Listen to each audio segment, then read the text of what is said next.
A top Marine Corps sniper team still could not hit the target, shot after shot. The distant steel plate stayed silent. Even though every number on the devices read perfect, the instructor at the firing line, the highest authority in the lineup, started to lose patience. To him, the problem could not be himself. Something had to be wrong. Then a quiet old man in simple clothes, working as a cleaner around the range, spoke up with a suggestion. The first reaction was not to listen. He openly put the man down in front of the whole team, brushed off his words, and mocked the old rifle that looked like an antique, useless in his eyes. In his mind, the man was just a civilian who had wandered into a restricted area, someone with no right to stand here, much less to speak. No one in the lineup knew, and no one cared to think about the fact that only minutes later, the very man they dismissed would bring the entire range to complete silence and force everyone to ask themselves where they had been wrong from the start. If you have ever underestimated someone just because of how they looked, stay until the end of this video, and do not forget to like, subscribe, share, and tell in the comments about a time you realized you had judged someone wrong. The Arizona desert stretched into a dry, scorched plain, the noon sun pressing down like a sheet of hot glass against the skin. The wind wasn't strong but kept shifting, circling over the sand before slipping away, leaving a long silence that made the whole range feel tighter. On the firing line, the young Marines held steady positions, eyes fixed on the steel target, nearly a kilometer away. Modern devices on wooden stands glowed in steady pulses, numbers jumping with each gust, reporting data that, in theory, should have put the round dead center. A shot cracked, sharp and solid. The round left the barrel and vanished into the faintly trembling air. The Marines waited for the familiar metal ring to sound, but the steel target stayed still. The silence froze everything. Gunny Miller clenched his teeth. He looked at the target, then at the Marine in front of him. Recheck the wind meter. It can't be wrong like this. The Marine bent over the screen, his finger moving through the data. His throat twitched before he said, "I just checked it.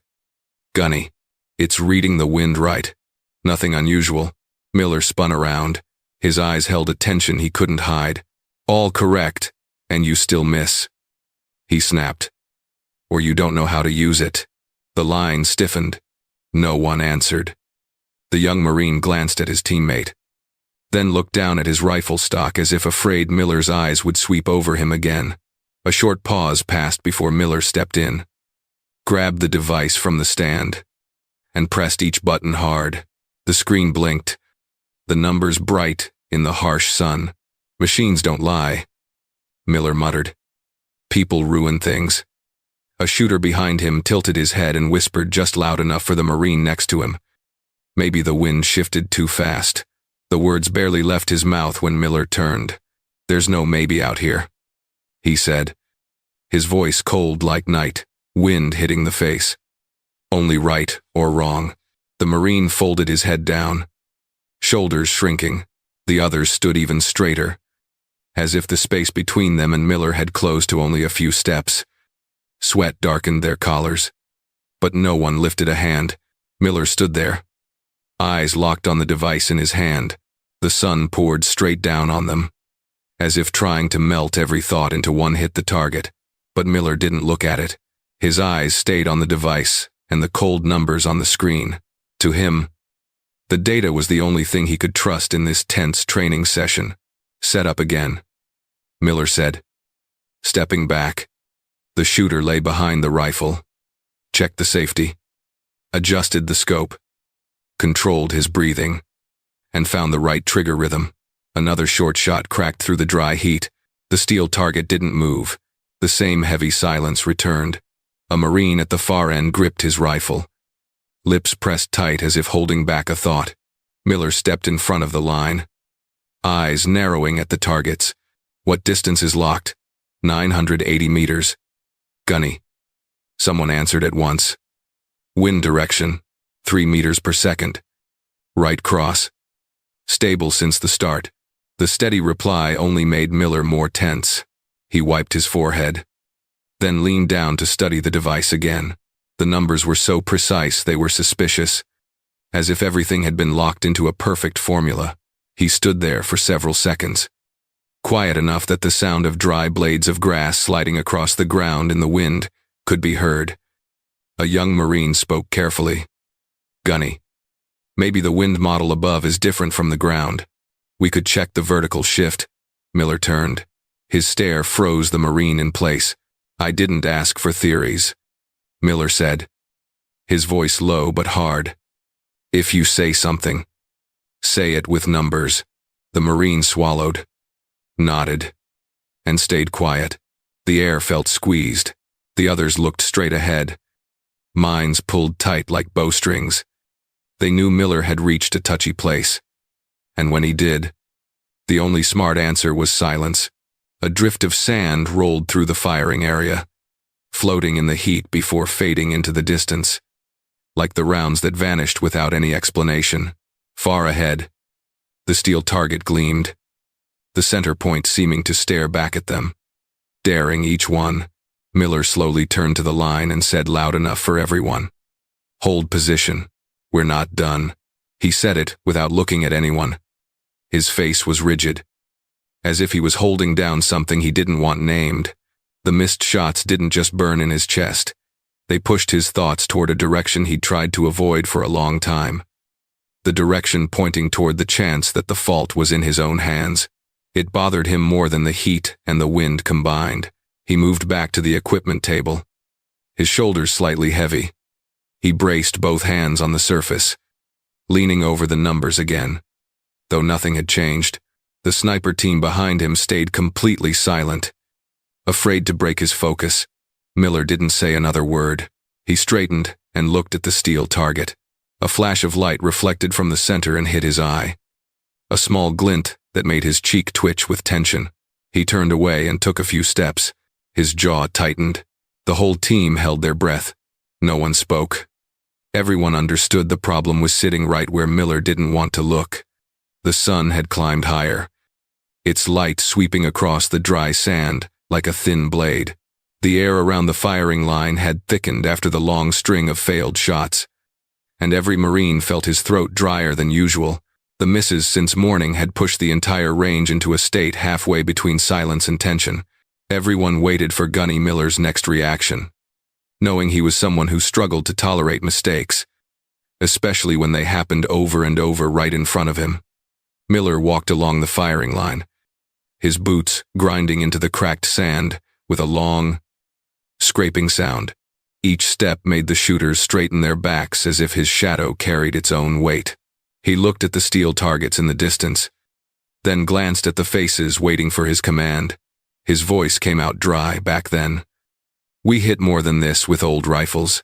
A young Marine took a deep breath, trying to gather some courage. He knew if the silence dragged on, Miller would only get more irritated. "Gunny," he said quietly. "The wind's a bit unstable today. The layers shifted earlier than usual." Miller stopped. He turned his head slowly, as if he needed to confirm the words really came from that Marine. He stepped close, so close the Marine could hear his breathing. "You teaching me how to shoot now?" Miller asked, eyes fixed on the face that had suddenly gone pale. The Marine froze. Everything he meant to say vanished. His face reddened with embarrassment and fear, and he lowered his head quickly, as if the whole range hadn't heard him moments ago. Miller held his gaze on the Marine for another beat, then stepped back and looked at the whole team. "You know why you're missing," he said, his voice even but heavy, as if forcing them to face their own faults. No one answered. A few swallowed hard and some glanced at their teammates before snapping their eyes forward again. They knew Miller wasn't really asking for an answer, but no one wanted to be called out. Miller didn't let the silence stretch. "Because you think you're better than you are," he said. His words cut through the hot wind and hit each Marine with precision. He moved down the line, watching every small shift in expression, searching for any sign of pushback or wounded pride. All of them stayed quiet. He turned back to the equipment table in the middle of the range. The frustration building since morning made his steps heavier than usual. As soon as he reached the table, he slammed his hand down. The sharp sound made the Marines nearby flinch. "I trust numbers," he said. Low but clear. Not feelings. The display still glowed. Rows of numbers repeating themselves calmly as they had since the start. The glass edge reflected Miller's face, blurred by the bright sun and a bead of sweat that had fallen onto it. He straightened, shoulders tight, trying to show he wasn't shaken by what was happening. Several Marines looked at one another from the corners of their eyes. No one dared speak. But the same thought hid behind all their expressions. Miller was angry because they were failing, and that anger was pressing down on them. The sniper team was used to pressure. But this was different. It didn't come from the distant steel targets, but from the man standing right in front of them. Miller turned again, walking slowly down the line. He looked at each rifle, each scope, each face. "A good sniper team doesn't count on luck," he said, "and sure doesn't blame shifting wind." A Marine at the end of the line tried to speak softly, almost to himself. "We're not blaming anything, just trying to analyze." Miller stopped again, the words reaching his ears clearly. He turned his head, his gaze tightening, and the Marine instantly straightened, lips pressed together. He didn't need to say a thing. The Marine knew he'd come close to crossing a line. For a brief moment, the wind shifted, pulling a thin swirl of sand into a loop before it broke apart. A few Marines noticed it, but none dared look toward Miller to see his reaction. They kept their faces steady, though their collars were soaked with sweat. Miller returned to the equipment table, as if wanting to check everything once more. Even though he knew the data wasn't wrong, by habit, he rested his hand on the rifle barrel nearby, feeling the heat of the metal baked by the sun. He wouldn't admit it, but deep down he knew the thing bothering him most wasn't the wind. It was the possibility that he was the one making mistakes. That truth threatened the pride forged through years on the battlefield, where he had always been the one who controlled every variable. "Set up to fire again," Miller said without turning around. The team adjusted their positions, set their feet, and prepared to follow the order. Each one gripped his rifle a little tighter, trying to hold down the fear of being the next to miss. No one wanted to be the target of Miller's anger, especially now when he had no patience left for explanations. While all eyes focused on the steel target, no one noticed that at the edge of the range, behind low rocks and faded grass, a figure stood still. His shirt was worn, his boots dusty, his hands slightly unsteady. He watched the sniper team from afar, his eyes calm, unblinking as he observed the repeated misses. A breeze passed where he stood, tugging lightly at his shirt. He didn't take his eyes off the firing line, and none of the Marines saw him. The midday wind began to shift as the sun reached its highest point, drawing thin, eaten lines across the sand. The sniper team had gone through nearly an hour of tension and rounds drifting off target. No one said it out loud, but fatigue was settling into each Marine. From their wrists to the look in their eyes whenever they lifted their scopes, Miller kept pacing behind each firing position, watching with an unreadable expression, his face not relaxing even for a moment. He clung to the device as if it were an anchor, sinking deeper into the numbers on its screen. At the edge of the range, where the color of the dirt faded, dry grass lay flattened under the sun. A figure appeared. At first, no one noticed because his small frame blended into the bright sand. The old man stood upright in a faded shirt, his left hand trembling slightly. His position was clear, right at the range boundary, not crossing the safety line, and not stepping back. He stood as if he had been there for hours, eyes fixed on the steel targets in the distance. A young Marine adjusting his rifle stock happened to glance over. Sunlight hit his eyes, making him squint before he let out a short laugh. "Is that guy lost?" he asked, half joking. Another Marine looked as well, this time his eyes landing on the object hanging from the old man's shoulder, a rifle with wood darkened by years. He tilted his head, speaking low enough for a few to hear. "That thing looks like a bird gun." The remark sparked a few brief laughs, small but enough to spread along the firing line. Each chuckle tugged at the tense air, carrying a mix of mockery and the careless ease young Marines often fell into when confronted with something outside their world. Miller heard it. He flicked his gaze toward where the old man stood. Just one quick look, enough to confirm the man wasn't part of the unit or any of the range technicians. He didn't give it a second thought. "Hey," Miller said, curt and flat. "Step aside so we can work." The old man turned his face toward Miller, his eyes calm enough that it was hard to tell whether he had heard clearly. He didn't respond. He simply stepped one pace to the right, moving out of the line of fire. His movements were gentle and unforced, as if he were stepping around a trickle of water, not answering an order from a Marine gunnery sergeant. Miller watched him for an extra beat, then turned away, unwilling to spend another thought on an old man obstructing his team's view. To him, the man was just someone curious who had wandered into the training area without understanding its boundaries. Miller had far bigger problems to deal with today. At the firing line, whispers rose again. A young voice tossed out from behind, half joking, half dismissive. "Guns like that belong on a wall now." A few Marines snorted, trying to keep the laughter from breaking out fully. They weren't trying to mock the elderly. It was the situation itself that felt so out of place that it seemed unreal. An old man with a worn wooden rifle standing in a high-tech range, while the sniper team fought through a string of failures. He looked like someone who had stepped out of an old book.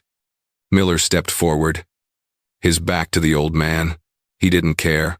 His mind was still circling the question of why the rounds refused to fly true when every reading looked perfect. The old man's presence meant nothing to him. Not important enough to distract him, not strange enough to make him wary. Even so, a few Marines still snuck glances toward the edge of the range. The old man hadn't moved. Only his gaze had shifted. Wind pushed the hem of his shirt up and let it fall again. There was a quietness in the way he stood, no waiting, no curiosity, no unease, as if he had a clearer purpose than the young Marines assumed. The scattered laughter faded once they realized he wasn't reacting. The silence from him made a few of them awkward. One Marine cleared his throat, reset his scope, and forced himself back into focus. Miller walked a few more steps along the line. He checked distance, wind drift, and barrel elevation. The whole team watched him, trying to keep their concentration even as the heat blurred the horizon. He bent over the device again. The screen stayed bright, its stable numbers repeating like cold reminders that the mistake lay somewhere he didn't want to acknowledge. A gust of wind swept across the range, carrying the smell of hot sand. Instinctively, one shooter lifted his eye from the scope and looked toward the old man. The man didn't move, didn't turn, and kept his eyes locked on the steel targets, even though he wasn't in any firing stance, as if he were studying something more familiar to him than to them. Another young Marine muttered softly, too quiet for Miller to hear. "He's watching those targets harder than we are." The Marine beside him nudged his elbow, warning him to stop. Any unnecessary noise could push Miller further into anger. The whole line knew that well. The training session was heavy enough without adding fuel to the fire burning in Miller. Miller straightened and took a short breath. He was about to give the order for the next shot when he paused for a second, as if sensing something shift behind the formation. Several Marines glanced around, too, their heads tilting slightly at the sound of approaching footsteps. That moment stretched longer than usual, even though no one said a word. Then, a deep, familiar voice rose from behind the firing line, a voice rarely heard on the range, but one that always made everyone stand at attention the moment it appeared. It began with just one short sentence, enough to make the entire team turn instinctively. And right then, they all realized this was not a stranger who had wandered in, and Miller froze. Footsteps approached from behind the firing line, slow and steady, carrying a shift in the air that no one could quite name. The Marines turned by reflex, and Miller looked up as well. The colonel appeared in their line of sight, his uniform carrying an authority that needed no introduction. Sunlight hit his rank insignia in a sharp glare that made everyone stand straighter. Even though no order had been given, what surprised them wasn't his arrival, but the direction he walked. Instead of stopping at the firing line where Miller stood ready to report, the colonel continued forward. Ignoring the eyes following him, he didn't slow down, didn't glance to either side, moving straight toward the edge of the range where the old man still stood, calm and steady, as if watching something the others had missed. As the colonel approached, the air seemed to compress. Shooters shifted their stance without realizing it, and Miller's brow tightened slightly. He had never seen the colonel walk directly toward a stranger like that. The colonel stopped in front of the old man, without waiting for the man to speak. He extended his hand. The familiar, respectful movement of someone who had done it for years. His voice dropped, softer and warmer than his usual command tone. "It's been a long time. How have you been?" The old man looked up, his eyes narrowing under the sun, but recognition showed clearly. He took the colonel's hand, his thin fingers gripping firmly. "So," he said, his voice lined with age and experience. "If I can still walk." "I'm fine." That moment was like someone had muted the entire training ground. The scattered laughter from earlier vanished. A few Marines swallowed hard. None of them had ever seen the colonel shake anyone's hand like that. After a few long seconds, Miller stepped forward on instinct alone, moving with textbook military posture. His voice was crisp. "Sir, is there a problem?" The colonel turned back, his eyes neither harsh nor soft. He looked at the steel targets, where dozens of stray impacts were etched clearly in the sun. He spoke slowly but without ceremony. "Your shooting isn't good." The words struck the air like a brick. A few Marines pulled their hands in closer. Their chests rose and fell faster than before.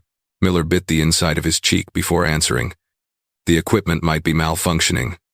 The reply came so fast it sounded like he had rehearsed it all morning. It was the only thing he felt he still had to hold on to as his grip on the situation slipped away. The colonel did not comment. He turned back to the old man, his expression lowering a notch in a way no one could interpret. "Can you take a look for them?" he asked, his tone deep but full of respect. The entire team went silent. A young Marine stole a glance at Miller, then looked away quickly, afraid to meet his eyes. Minutes ago, they had mocked the old man. Now their breathing felt careful, like stepping onto thin ice. The old man didn't respond immediately. He bent down with slow, steady movements, like someone doing something familiar enough to require no thought. His fingers touched the hot sand and picked up a dry blade of grass. It was so brittle a flick might break it, but he lifted it gently between two fingers and held it in front of him. A light, even breeze moved across the range. The blade spun fast at first, then slowed, tilting at a tiny angle that an untrained eye would have missed. A few Marines squinted, though they had no idea what they were supposed to see in something so thin. The old man raised the blade higher, letting it face the wind directly. He said nothing, made no unnecessary sound. His face tilted toward the open air before him, as if listening to something beneath the faint rustle of grass. A heavy silence spread out, different from the earlier pressure-driven quiet. This was the silence of waiting, of realizing something unusual was unfolding right in front of them. Miller folded his arms, gripping his opposite wrist tightly. He stared at the old man without looking away. His face hadn't softened, but the tension in his jaw showed he was trying to understand the shift happening around him. He said nothing, but everyone sensed the subtle change in his posture, like he was being drawn into a scene he had dismissed moments ago. The old man lowered the blade. His eyes drifted across the ground, over the shimmering heat waves, then rested on the far distance where the steel target stood. He turned the blade once more between his fingers before letting it fall to the sand. No explanation, no expression, no wasted motion. A few young Marines exchanged glances, trying to figure out what the gesture meant. They hadn't connected any dots yet when the old man straightened, turning his head toward the targets again. His movement wasn't hurried, but it pulled the air taut. The colonel stood beside him, saying nothing and offering no push. He waited, as if he knew exactly what would come next.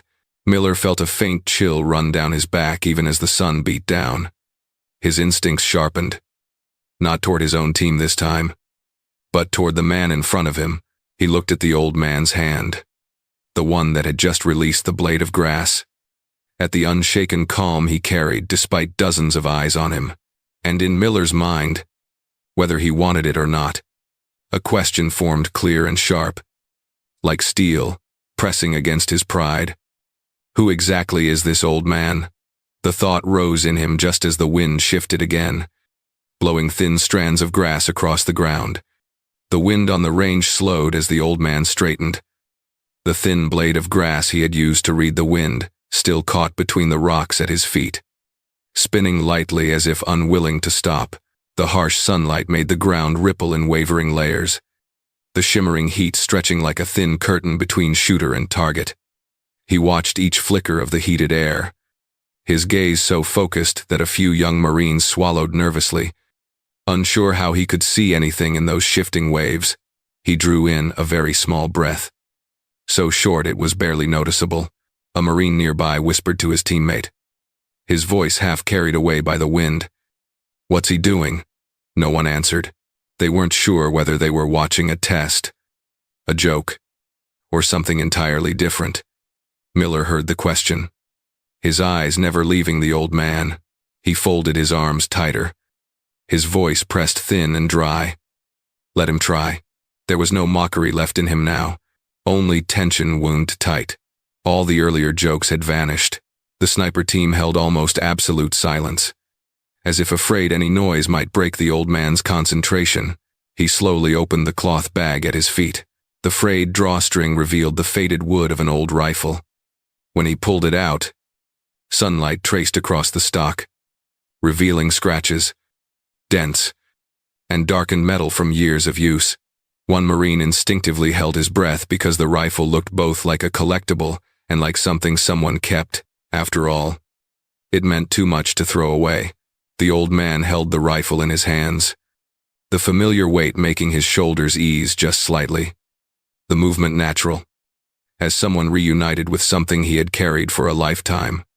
No one spoke, but a few Marines' expressions shifted when they saw the way he lifted the rifle lightly yet firmly. Without the tremor they expected, he stepped toward the firing position, not fast, but with no wasted movement. He lowered his knee to the ground, the sand giving way just a little, his back curved down. But the slow movements carried a precision that made the team hold their breath. His wrist rested on the low mound in front of him as if he already knew its exact height. He lay down, settling into the hot ground with quiet familiarity, like someone who had slid into that exact spot 1,000 times without needing to adjust anything. Miller shifted to get a clearer view. He searched for flaws in the old man's stance, anything to reassure himself that the old rifle couldn't possibly succeed where modern equipment had failed. But the more he watched, the more he saw a calm in the way the man rested his cheek against the stock, a calm usually found only in the most seasoned shooters. The wind shifted. The old man stopped. He didn't aim. He didn't touch the trigger. He just waited. The sniper team watched in total silence, none of them having ever seen someone read the wind with so much stillness. Finally, he reached up and adjusted a small dial on the scope. A tiny movement, barely longer than a breath. The heat haze between him and the target still wavered, but it had changed by exactly 1 beat, something only eyes trained in desert shooting would notice. A Marine whispered, this time with a tremor in his voice. He's adjusting for mirage. No one dared answer. They didn't believe anyone could read a bullet's path from those unstable waves of heat. But the old man watched them as if he were reading a familiar sentence in an old book. He placed his finger on the trigger. No one gave an order. No one dared cough. He squeezed. The shot rang out soft, but clean and final, like a period at the end of a sentence. The sniper team had heard thousands of gunshots, but the sound from that old rifle had a different weight, as if it had traveled through many years before reaching their ears. The bullet flew out in silence, The heat made the path blur, but every Marine followed the direction of the shot with their eyes, even though they couldn't see the round itself. No device measured the distance. No machine reported wind speed. The old rifle and the silver-haired man were the only 2 points connected to the bullet's path. A long beat stretched, heavy as stone. Then, from nearly a kilometer away, a metallic ring echoed back, clear, sharp, direct. The sound sliced through the air, through the mirage, through the heat, and hit every Marine like a sudden slap of clarity. A single sound. No doubt. No drift. The Marines looked toward the target, even from afar. The sunlight glinted off the exact point where the bullet had struck. The shine sat at the center so perfectly centered that no scope was needed to know it was the cleanest hit of the entire day. The wind passed through. Light. As if confirming what they had just witnessed. Miller stood frozen, his arms no longer crossed, his hands hanging, but his fingers pressed into his palms, as if holding on to something slipping away. His eyes filled with a shock he tried to contain.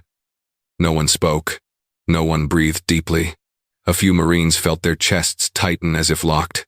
The old man stayed in place, his eye still along the sight, as if he wanted to commit the bullet's path to memory. In the middle of the range, the metallic echo still rang inside every mind, loud enough to drown out the wind. The entire range fell silent. The bullet sat dead center. Perfect center. A truth had just appeared in the desert. The metallic ring from the steel target lingered in the air like an echo that refused to fade. It stayed in each Marine's ears, neither growing louder nor disappearing. Like a persistent truth they didn't yet know how to take in. The old man was still lying there, his eye not leaving sight, his breathing oddly steady. The team stood in a half-circle around the scene, each feeling a tightness in the throat not from heat or exhaustion, but from the blow to their pride. A long silence stretched out, so long that the youngest Marine felt as if the desert itself were holding its breath with them. Miller stood between the Marines and the colonel. His shoulders dipped slightly even though he tried to keep them square. The wind shifted again, nudging a dry blade of grass that had fallen near the old man's rifle. Everything felt small in the heavy quiet that covered the range. Then the colonel spoke. His voice wasn't loud, but it was enough for all eyes to turn. He spoke slowly, each word sounding as if it separated itself from the desert heat. Dean Peters. The team froze. A few eyebrows lifted on instinct. No one said a word, but the shock moved through them like a chain reaction. They didn't need to ask who that was. They had heard the name in training, in whispered stories of legends, in the exercises they themselves had been required to complete. But none of them had imagined that person would stand before them in a real body, breathing the same air, staring at the same targets. The colonel looked across the stiff faces and continued. The man who wrote the sniper manual you're studying. That sentence cut through the ground under them. The drills they practiced every day. The notes about wind, holds, and reading terrain all came from a man who had just hit the center of the target with a rifle they'd mocked minutes earlier. Miller heard it and felt his heart jolt back a beat. He let go of his rifle. The movement slower than usual. The sound of it touching the soft sand was almost inaudible. Yet he felt the weight of it as if all his responsibility had settled into the stock. He bent down to pick it up, then set it down again, as if searching for something he didn't know how to grasp. Sweat hit the rifle, streaking across the stock. The hot wind dried it in a second, leaving a faint stickiness on his fingers. He removed the magazine. A motion normally so automatic he didn't have to look, now carried a slight tremor. His fingers slipped on the catch, an error he would have barked at a recruit for. The magazine dropped into his hand as light as ever. Yet he felt it weigh twice as much. Miller avoided the eyes of his subordinates. He stared at the sand, at the fresh footprints he had made, at the trails the wind was already wiping away as if searching for something familiar to hold on to. Each time he tried to look up at the team, his instinctive gaze veered away. Not because he feared they would see his confusion, but because he could not bear to see the reflection of the truth that had just been laid bare. Wind swept past his collar, pushing a line of sweat down his shoulder. A young Marine near him glanced over and saw that the shoulders of the man they saw as their anchor were sagging, not collapsing, but no longer the straight, unshakable line they had been at the start of the day. The colonel stood still, watching, saying nothing. He knew this moment needed no words. Some lessons could only be learned through silence. Dean Peters sat up in the firing position. He brushed the sand from his elbow.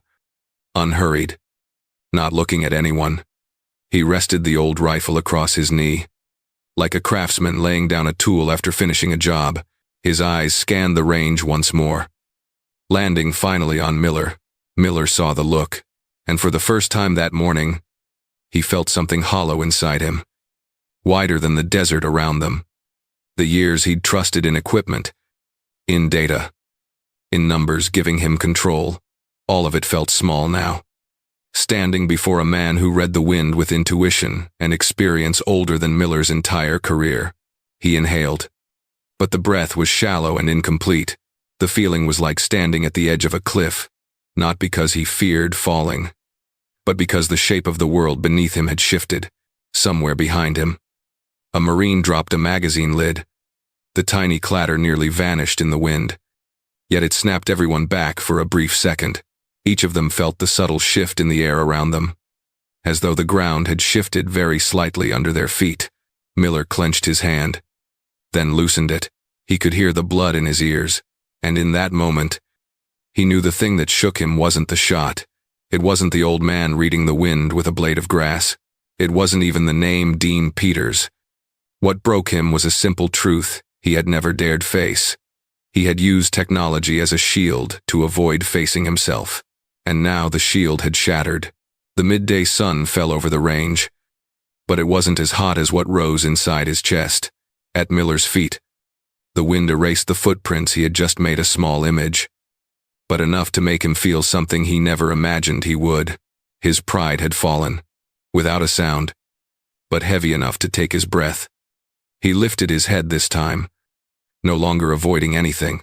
His eyes stopped at the steel target glowing under the sun. A perfect center, a clear answer, and in that moment, Miller understood the thing he had refused to accept all morning. The shot that had been hit wasn't the steel target, it was him. The first morning after Dean Peters' shot unfolded under sunlight softer than usual. Whether the weather had shifted or the mood on the range had changed, the air felt quieter, more focused, as if the desert was waiting to see what would happen next. The sniper team lined up early. Each Marine preparing rifles, checking straps, inspecting scopes, their movements more deliberate than on any other day. Peters's presence on the range made them adjust every small detail they once brushed off. Peters stood behind them without a word. His hands were lightly clasped behind his back, his gaze moving from one Marine to the next. He didn't push them, didn't praise or correct. Any young Marine who glanced back saw that calm, steady expression, which made them grip their rifles tighter, wanting to get things right without knowing exactly what right meant. Miller watched in silence. He was used to instructors giving lectures, breaking down concepts, and analyzing charts. He waited for Peters to open with a battlefield story or some sharp rule from the old days, but Peters said nothing. He just stood there, silent as the ground, watching each Marine's breath before they lifted their rifles. Miller swallowed his unease. He didn't like this silence. It felt as if he himself was being examined from the inside. Not his grip or shooting stance. He stood straight, hand gripping his rifle sling, waiting for something resembling a cue. But Peters didn't speak. A shooter lay down to take his shot. His finger rested on the trigger. Breath steady but still tight. Peters moved behind him without making a sound. He placed a light hand on the Marine's shoulder, light enough to avoid commanding, but carrying the weight of long habit. The Marine raised his head, following the direction of Peters's gesture. Peters signaled with a small motion to shift the barrel slightly left, a subtle adjustment, nearly invisible unless standing close. Peters stepped away as soon as the Marine finished adjusting. Still silent, the shooter blinked, inhaled, and fired. The shot cracked through the air, and seconds later, a metallic response rang out. Different from the day before, the bullet had landed much closer to the center. Miller frowned. He didn't speak, but his eyes clung to the improvement. He was trying to piece together what had just happened. No numbers, no wind reading, no command.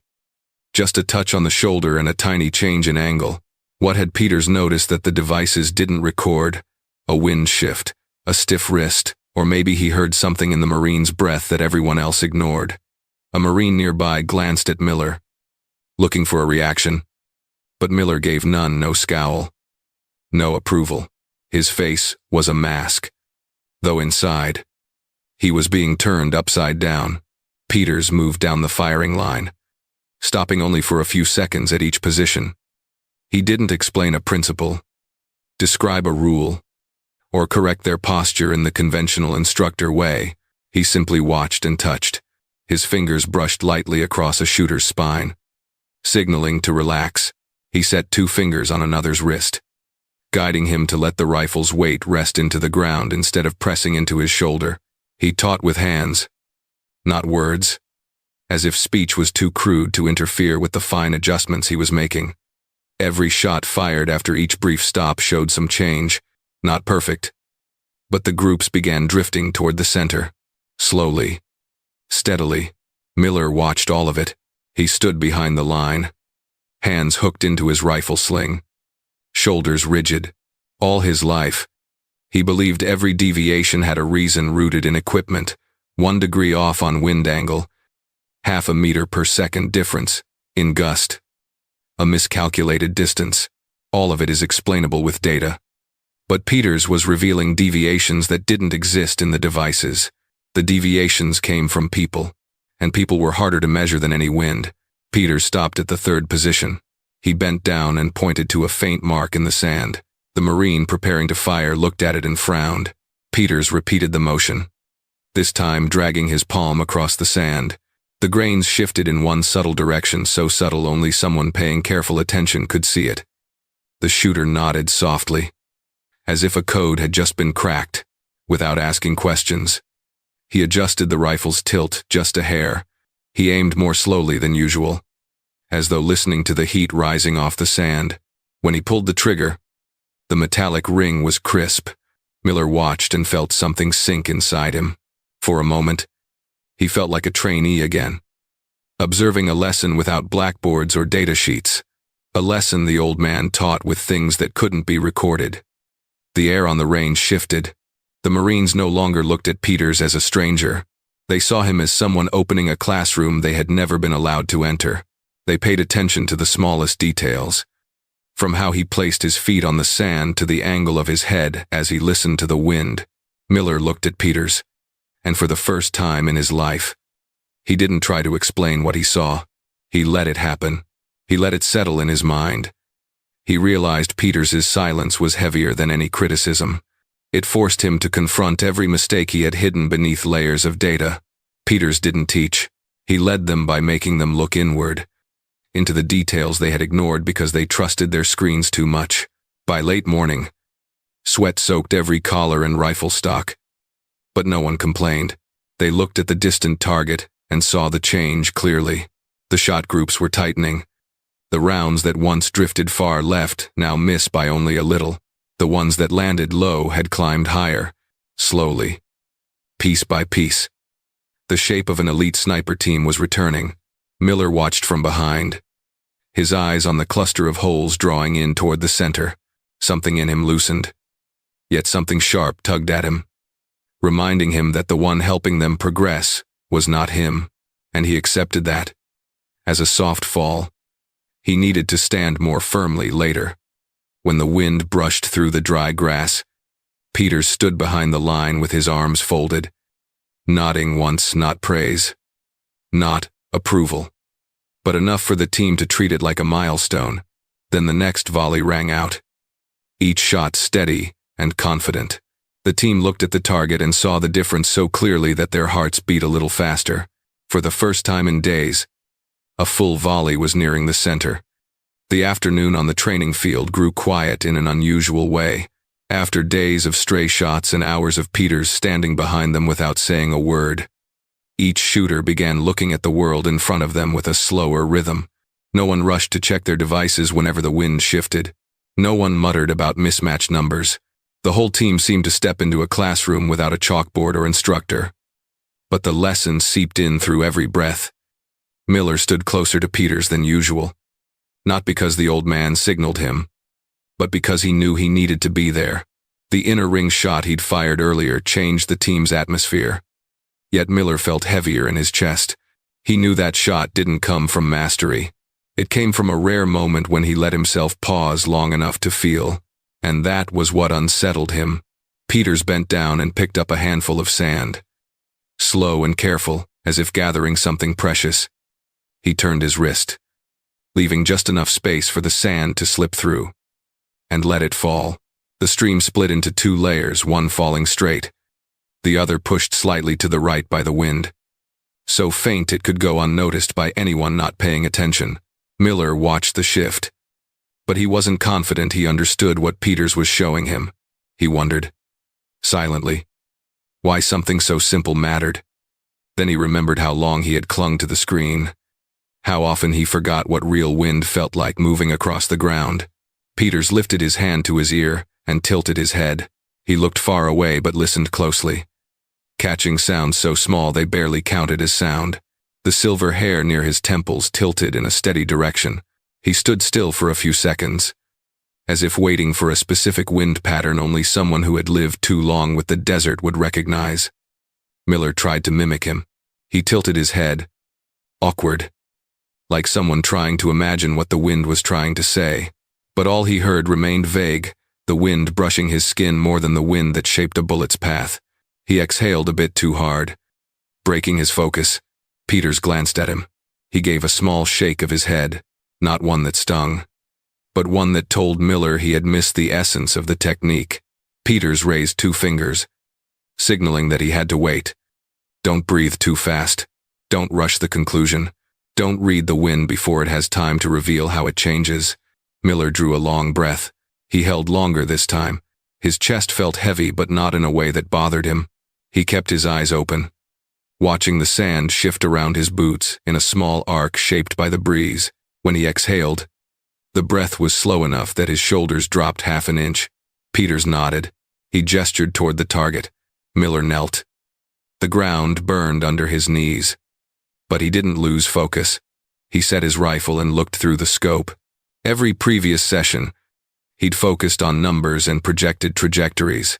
Now he looked straight into the space between himself and the target and saw more detail than he had ever noticed. The mirage trembled. A thin twist of heat curled through the air. And for the first time, Miller saw that the twist had a rhythm. It tilted right by the width of a thin blade. A tiny detail, but an essential one. He adjusted his hold based on that feeling, not the numbers. He inhaled again, held it, pulled the trigger. The gunshot wasn't louder than usual, but the sound hit Miller differently. He didn't listen for the metal impact right away because he was focused on the echo of the shot itself. When the sound from the steel target finally came back, he heard clearly that it came from the inner ring. A soldier behind him squinted, trying to see the mark. The bullet hit within the inner ring, not a perfect center, but so close that earlier it had been rare for anyone in the team to reach it in shifting wind. Miller set the rifle down without changing his expression. He didn't smile, didn't speak, didn't turn for acknowledgement. He dusted sand off the stock with the same gentle motion Peters used. In that brief moment, he understood that what he had done wasn't an improvement in technique. It was a deliberate step backward. A step backward to relearn the basics he had abandoned long ago. Peters stood behind him, watching. He said nothing, but his gaze softened. Miller sensed the shift. He didn't need praise. He didn't need to know what Peters thought. He knew the lesson was in that silence, in the small nod when he released his breath at the right moment. Wind swept across the field. A few grains of sand spun up in the breeze, drifting across and falling near Peters' boots. The old man watched them, then looked at Miller. Their eyes met for a brief second. enough for Miller to realize that Peters wasn't here to teach him to shoot better. He was here to remind him of what keeps a marksman alive on a real battlefield. It wasn't technique. It wasn't equipment. It wasn't technology. It was the ability to see. See the wind. See the ground. See the heat. See the heartbeat. See himself. Miller stood. For a moment, he didn't feel like an officer standing above his soldiers. He felt like a newcomer, forced to shed a hardened layer of confidence and start over from the simplest thing. Heat rose from the ground, carrying the scent of sand, metal, and sun. All of it blended into an atmosphere he had known for years, but had never understood through instinct. He looked at Peters one more time. The old man gave a very small nod, not recognizing achievement, but confirming that Miller had finally opened the door he had been waiting beside, and in that moment, every sound around them faded, leaving only one thought in Miller's mind. He was learning from the beginning, like a new soldier. The afternoon stretched into a slanted shade of sunlight, the light thinning and laying a muted gold over the training field. The wind was less hot now, but still strong enough to make the ground tremble with each passing gust.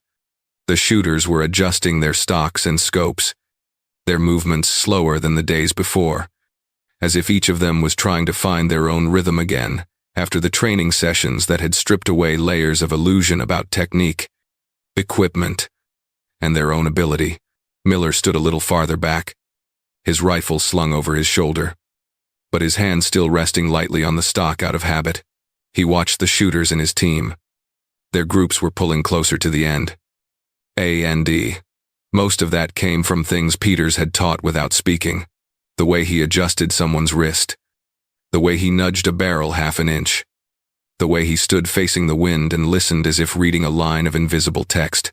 All of it made Miller feel as if the knowledge he'd carried for years was missing a fundamental base. Peters looked toward him and lifted his chin once. A short, silent signal to call him closer. No one heard a sound, but Miller understood. He walked over and stood in front of the silver-haired man in the soft tilt of the afternoon sun.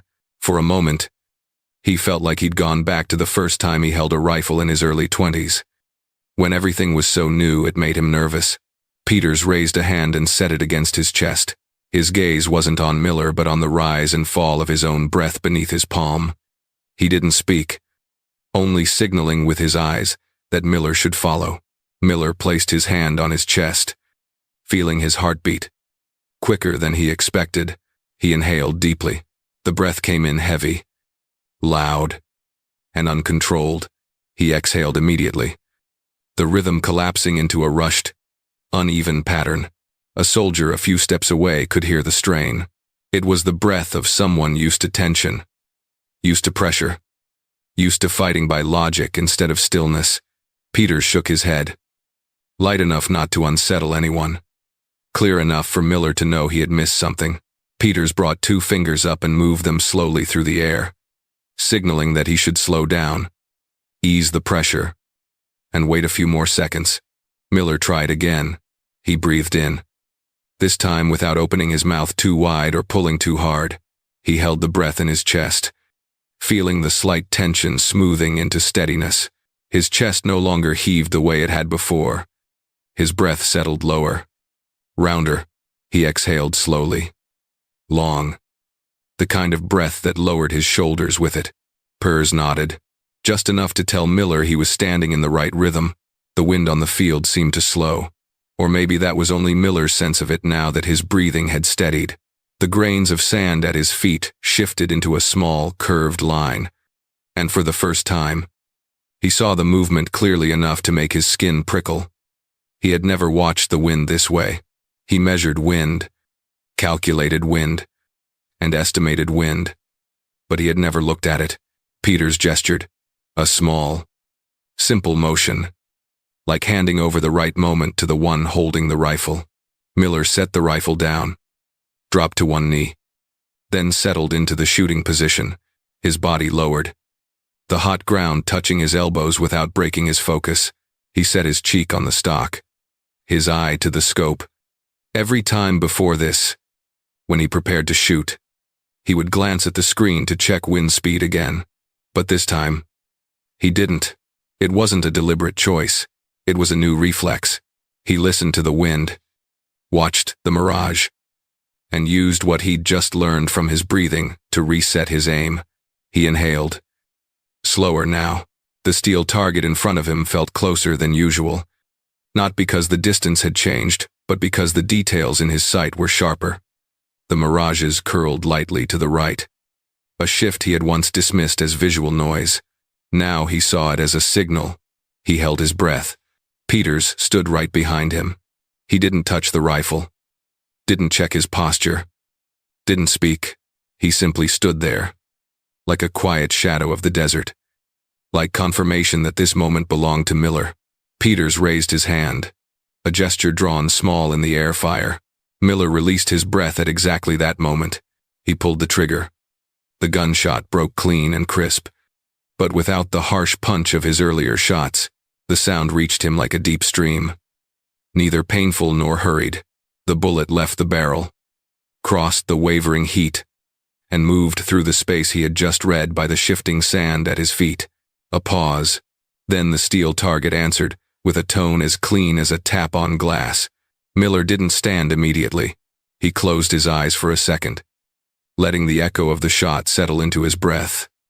When he opened them, he saw the hit clearly, just off-center, inner ring, not perfect like Peters, but closer than any shot he had ever made by feel.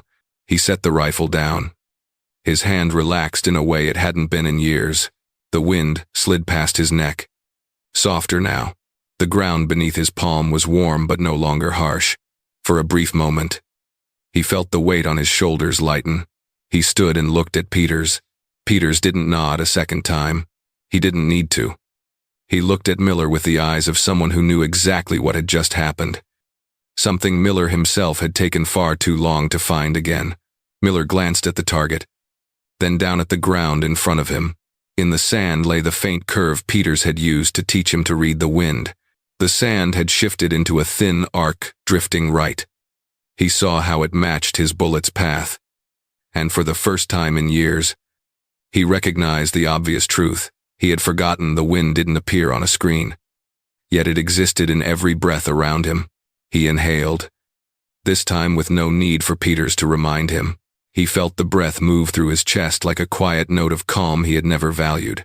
When he opened his eyes, he looked at the rifle but didn't feel the urge to check the equipment or search for numbers.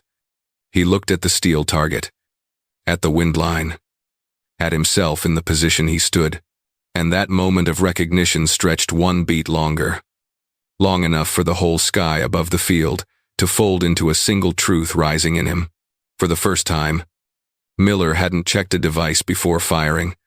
The late afternoon sun stretched across the training field in sharp bands of light, carving long shadows over the sand where the sniper team was preparing for the next round.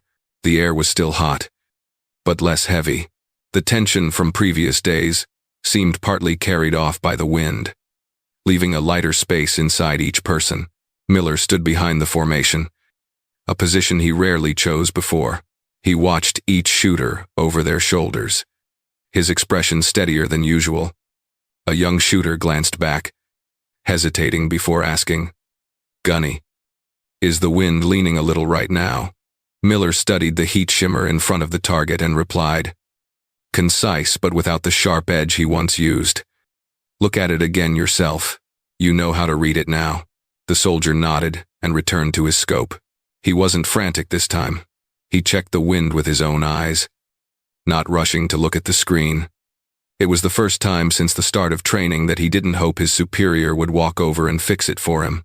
Before this, if Miller had heard that question, he would have stepped forward immediately, snatched the device, or adjusted the rifle for the soldier. But now he stayed where he was, letting the shooter find his own answer. He could feel the change in himself, subtle but steady, like an old layer of dust being brushed away bit by bit. Another shooter adjusted his rifle too forcefully, shifting the stock slightly out of line. Before, Miller would have snapped at him to redo the entire setup. Today, he simply said from a distance, "Loosen your left wrist." The soldier listened, made the adjustment, and when the shot landed more accurately, he nodded to himself without needing Miller to confirm. Peters stood farther off, hands clasped behind his back, watching everything. He didn't intervene, didn't correct anyone's stance, didn't signal. He let Miller lead the team in this new way. Each time they produced a tight shot group. Peters' eyes narrowed slightly, just enough to show approval without forming a smile. The bullets began grouping tighter with every round. Impacts clustered instead of scattering across the steel. The shooter, who had just fired, turned and looked at Miller, waiting for a reaction. Miller answered with a small nod. Nothing more. But the soldier's expression brightened more from that quiet acknowledgement than from any long compliment. There were no more shouted corrections from the command position. The place that once carried the loudest voice was now quiet, but not with pressure. It was the quiet of real concentration, of steady breathing, of a leader who understood that growth didn't come from yelling, but from watching. The sun was still fierce, the sand was still hot, but the atmosphere was entirely different. The team worked as though they'd rediscovered an instinct long buried under equipment. Everyone felt it. And everyone knew this new rhythm came from the shift inside Miller. He stood behind the formation, not in front anymore. Before, he always chose the front to correct every detail, to assert authority, to prove something. Now he wanted a wider view. He wanted to see each person find their own path in the shot instead of becoming a replica of him. Peters noticed. He glanced at Miller once when Miller passed up a chance to call out loudly and instead simply nodded. It was one of the rare moments when Peters's expression softened just slightly. The look of someone who knew his method had finally reached the person it needed to reach. Another shooter finished his round, saw his group land much closer to the center than yesterday, and asked quietly, "Gunny, is that good?" Miller studied the target for a moment and replied, "Good. But you know you can tighten it even more."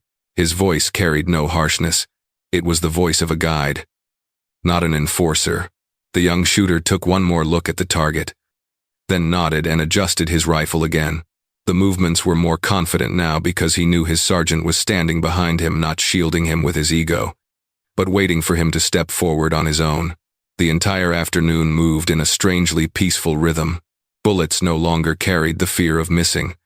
They carried focus. The metallic echoes from the targets came back steady and almost blended into a single cadence. The very cadence every sniper team hopes to achieve. The sand still burned under their boots. The wind still shifted unpredictably. But no one complained. No one stared at the device too long. No one blamed the wind. They looked inward more than outward.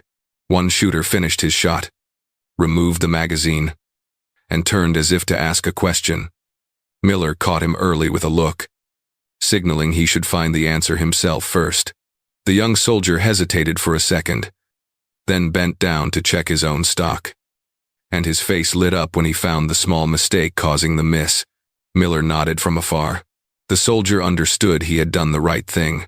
The field moved like a well-running machine, but without noise, without internal strain, without the old tug-of-war between ego and duty. Miller felt as though he had stepped back one very long step so the entire team could move forward, and that step back, ironically, placed him in the right position of a leader for the first time. Peters watched him from a distance. When Miller bent down to say something quietly to a young shooter, Peters tilted his head slightly. He didn't move closer. He didn't interfere. He let Miller shape his new role, one rooted not in authority, but in understanding people and guiding them. A strong gust swept across the field, carrying sand sideways. Everyone squinted. When it cleared, Peters was still standing there. His shadow stretched long across the ground. He looked at Miller as though seeing a piece finally fall into its rightful place. Shots continued, steady and firm. Each bullet leaving the barrel reminded Miller of the things Peters had taught without speaking, that what mattered wasn't the technology but the person behind the rifle. Not the device reading the wind, but the eye able to observe it. Miller stood further back, no longer needing to move to the front, no longer fixing every minor flaw. He watched his team and saw something entirely different from the group they were days before. They trusted themselves more, trusted the environment more, and most importantly, trusted that they could read the world with their own senses. The late-day sunlight stretched longer. The ground cooled just slightly. The air carried a gentler metallic scent. When the last volley of the session ended, Miller stepped forward to pick up a few spent casings at his feet. The motion was small but thoughtful. He held one casing longer than usual, feeling as though he was holding a piece of the change he had just gone through. Peters stood about 30 feet away then. He didn't call loudly. He didn't gesture. He simply spoke one sentence. Quiet but clear enough for Miller to hear in the settling air. "Miller, come here a moment." And that afternoon, Peters called Miller over alone. The afternoon light faded, leaving a deep gold across the sand. After the sniper team dispersed, Peters signaled Miller to follow him to a small shed at the edge of the training field, the one usually used to store old equipment or things no longer needed. Miller followed in silence, not overthinking but clearly sensing this wasn't like the moments when Peters had corrected his shooting, nor like the times the old man stood behind him watching without a word. Inside the bare shed, the smell of gun oil and old wood mixed. Peters bent down and opened the cloth bag he'd carried since the day he arrived at the base. The string was worn. The fabric faded. He set the bag on the table and pulled the cord loose. Inside was the old rifle the team once mocked. The same one that brought a flush of embarrassment to a few faces now that they remembered their early disrespect. Peters placed it on the table. His movement was slow, not because he was weak, but because he was setting down something with weight, beyond the physical. The slanted evening light coming through the gap in the door revealed the scratches on the stock. The patches of silver worn smooth by years. They didn't make it look old. They made it look lived. Miller stopped a few steps from the table. He looked at the rifle but didn't approach. His eyes held a hesitation only those who've gone through a major shift in themselves can understand. He didn't dare touch it yet. He knew he'd mocked it indirectly through his attitude and through his total faith in modern technology. And now it lay there, in front of him, like a reminder of the blindness that the desert wind had blown away in just a few days. Peters didn't rush him. He nudged the rifle toward Miller with 2 fingers.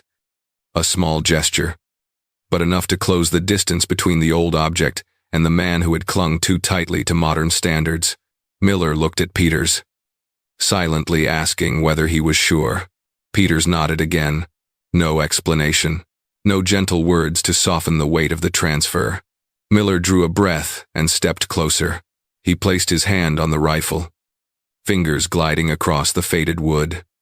Touching it felt like touching the skin of someone who had been through more battles than Miller could imagine in a lifetime. He lifted it, more carefully than he ever held the team's M40. Its weight was familiar, but different. Not heavier, not lighter, but carrying something deeper than numbers or scope adjustments. Peters stood across from him, with old eyes that had witnessed mistakes and growth alike. He let Miller hold the rifle for a few seconds, long enough for him to feel it, truly feel it. Then he spoke, slowly and clearly, each word dropping like a tap on the table. "If you understand it." He paused, long enough for Miller to see his entire journey from the first morning to now, long enough for him to know the next words weren't just about the rifle. "It'll save you." Not a lecture, not philosophy, a simple line. But Miller heard it as a warning. A rifle was a tool, but understanding a tool was different. Understanding meant knowing the wind, the breath, the earth, the vibration, the sound, everything that didn't appear on a screen. Understanding meant knowing himself when he pulled the trigger, when he held his breath, when he paused for one heartbeat to hear the things only survivors ever hear. Miller didn't ask questions. He didn't need to ask what the words meant or why Peters was giving this to him. The meaning was already there in the quiet look of a man who used silence as his primary language. He only nodded, a nod that carried more than gratitude, more than respect. It was acceptance that he had stepped through a door he couldn't step back out of. Peters watched him a moment longer, then turned away, picked up the empty cloth bag, and tied the string again. He didn't say where he would go. He didn't need to. Men his age didn't need announcements. They left when they knew they'd given enough, and stayed when they knew someone still wasn't ready. Miller stood in the shed, the old rifle in his hands. He looked at it as if looking at a living lesson. He ran a finger along the stock, feeling every worn mark. No device could tell him the rifle's history, but he knew each mark had been paid for with time, with wind, with the silence of those who had fallen, and with those still standing here, outside. The evening wind skimmed across the ground, pulling a thin layer of sand sideways like a soft period at the end of a long day. Miller stepped outside, the rifle still in his hands, walking past the field that had just been cleared. The sand was full of footprints, but the wind was already smoothing them out, leaving the surface flat like a page. He looked around, and in that moment, Peters was no longer where he had stood the whole day. Miller squinted toward the gate of the base, as if the old man might still be somewhere in sight, but there was no one, only wind and small swirling rings of sand. He tightened his grip on the rifle, feeling its weight like a reminder urging him to change even further. The next morning, when the sniper team gathered, no one saw Peters. No cloth bag, no farewell, no sign of departure, only a shallow dip in the sand near the edge of the base, a mark the wind hadn't yet erased. Peters had disappeared from the base. Dawn rose slowly over the training field, its thin light spreading like a layer of golden mist across sand still cold from the night. The sky had not fully turned blue, holding a faint purple as if the entire desert were taking one long breath before letting the sunlight spill down.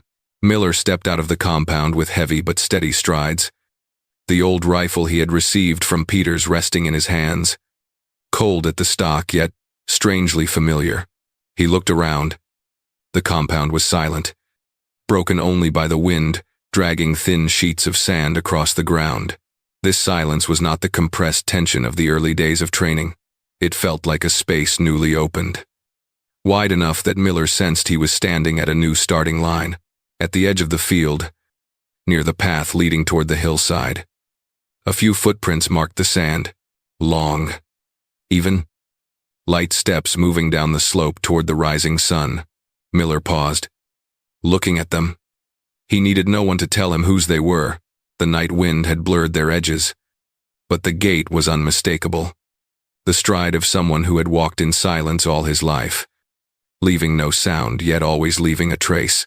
He did not follow the footprints. He simply looked at them, then turned back toward the firing line. Those steps were not meant to be pursued. They were meant to remind him that someone had passed through at the exact moment he needed it most. Miller moved to his familiar firing position. He set the old rifle down on the ground, his movements slow, as if placing something more important than a tool. The stock touched the sand with a sound so soft the wind nearly swallowed it. He pulled the rifle closer and adjusted his posture. No one stood behind him to observe. No Peters to nudge his shoulder or rotate the barrel. Yet Miller still sensed the old man's presence somewhere in the space between the rising sun and the faint morning haze. He did not switch on the wind meter. In his years as a sniper, Miller had never skipped that step, but this morning, he did not think of it. And he did not have to fight the habit. He simply no longer needed it. A screen could offer numbers, but numbers always came after the wind. Peters had taught him to see before the wind passed, to hear before it shifted, and to feel before it touched his skin. Miller lifted his head. He watched the mirage in front of the target. The morning heat was faint, the wavering lines slight but enough to reveal a delicate lean. He looked down at the sand, a blade of dry grass, pushed by the wind, pointed like a compass needle. The morning wind was not strong, but it changed direction every few seconds. Before, he would have ignored those small shifts, trusting the device to account for them. Now, each tiny movement had become part of a problem he wanted to solve himself.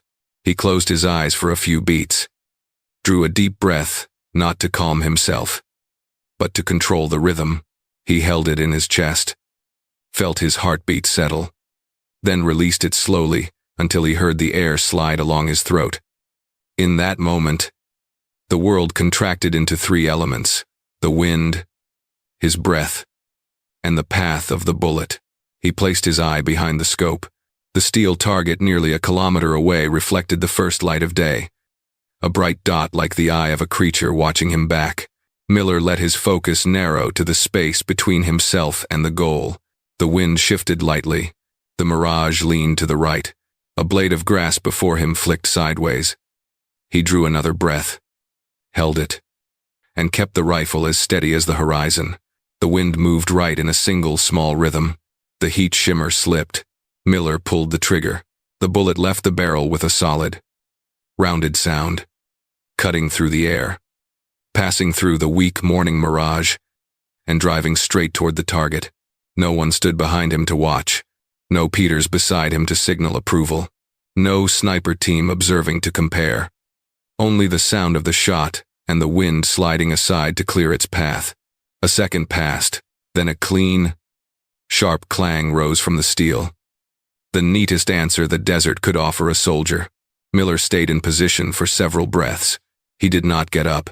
His hand rested on the rifle, still feeling the slight vibration of the shot. He did not look at the target immediately. He let the last echo fade, let his breathing return to normal, and then opened his eyes to trace the path the bullet had taken. The glint of the hit lay exactly where it should, not the perfect center that Peters had struck, but a clear sign that the lesson had settled into his hands, his eyes, and his breath. The wind passed, carrying a few grains of sand across the ground. Spinning once before scattering into the open, Miller rose, the rifle still in hand. He looked toward the rising sun, where Peters's footprints had disappeared hours earlier. What the old man had left behind was not the rifle, not a single line of advice, not the rare presence of a man who seemed to step out of old war stories. What he left was in the way Miller now saw the world, seeing wind, sand, heat, silence, seeing the things he had once ignored because technology convinced him he did not need them. And now, under the widening light of dawn, Miller understood something simple enough to hurt. Technology supports a soldier, but only wisdom paid for with time can save one.